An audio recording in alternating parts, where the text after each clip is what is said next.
The time has come for the Cobra to rise up and reveal himself. So now, let's take a look at the first role of the Federal Reserve, working with the Treasury Department, which is in charge of minting money. Let's take a look at money itself. What are the functions of money, and how does the Federal Reserve help those functions in society?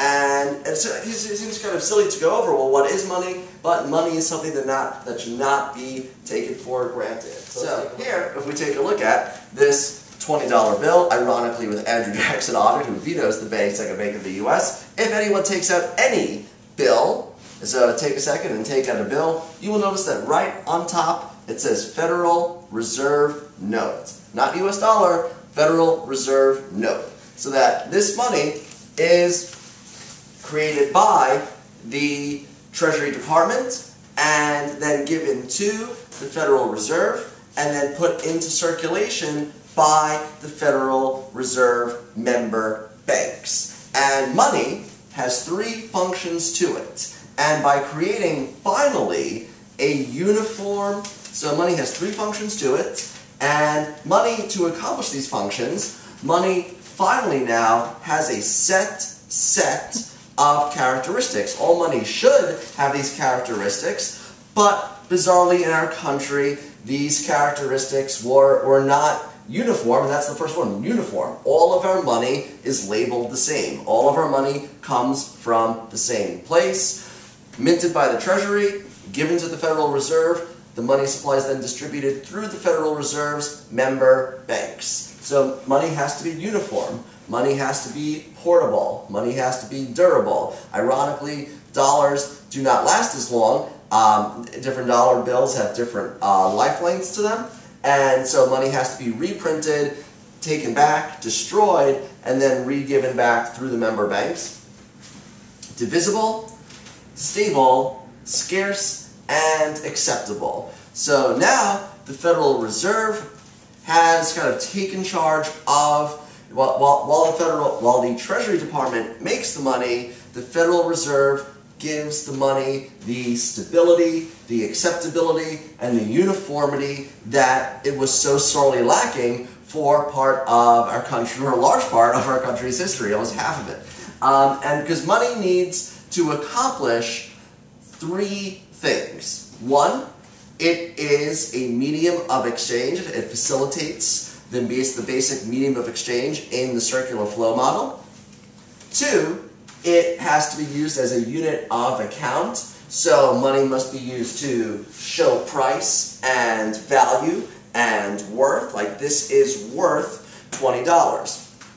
And store of value. Money can be stored, and it will have its value when you need it again. So that money can be stored, and it doesn't lose its value in storage. Well, obviously there's inflation, but the essence of that value remains mostly the same.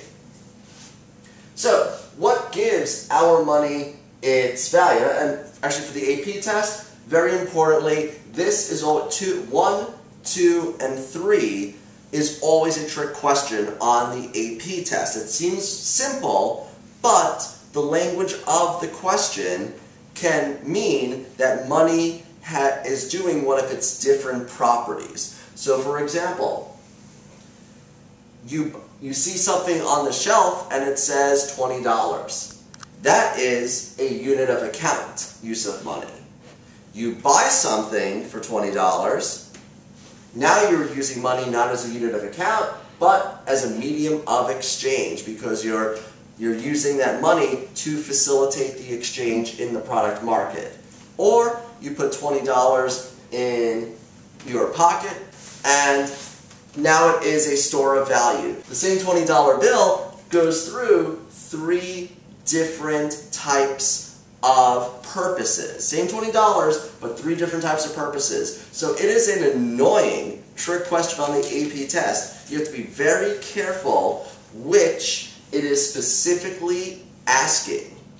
So just be very careful that the purposes of money is fluid. And on the AP test, just be careful what it is specifically asking you're using the money for. So now, what gives our money its value? This is blank. Technically, the answer is nothing.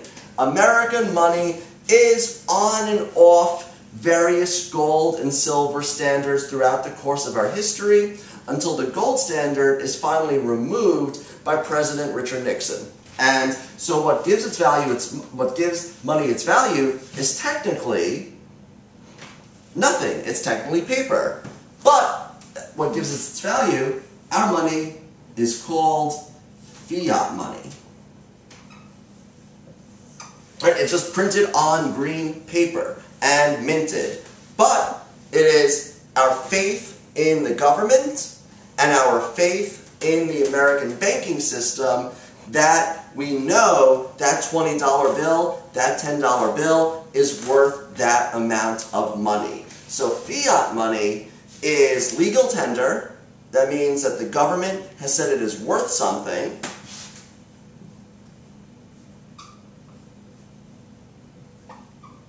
Not based in any precious mineral, but just based in the faith of the government, the banking system, and the money itself. This is why the Federal Reserve is so important, because we just saw in the previous slide that there was very little faith in the banking system. And so people ran to the banks, and sometimes, in some cases, didn't even accept money from different banks. So fiat money is legal tender based only on our faith in the government.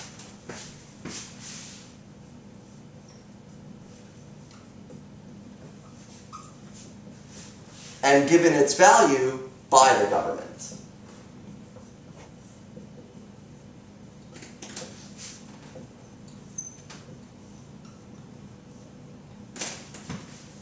And the Federal Reserve, very important in, right, it's a strong, now 107-year history of, actually I think this December, 107-year history of giving our money. It's, although we were on and off the gold standard during that time period, now that we are off the gold standard for about 40 years now, it's 50 years now, almost 50 years, we still have faith in the currency, faith in the U.S. government, faith in the Federal Reserve System, our banking system, and now the more modern history of our money, over 107 years now.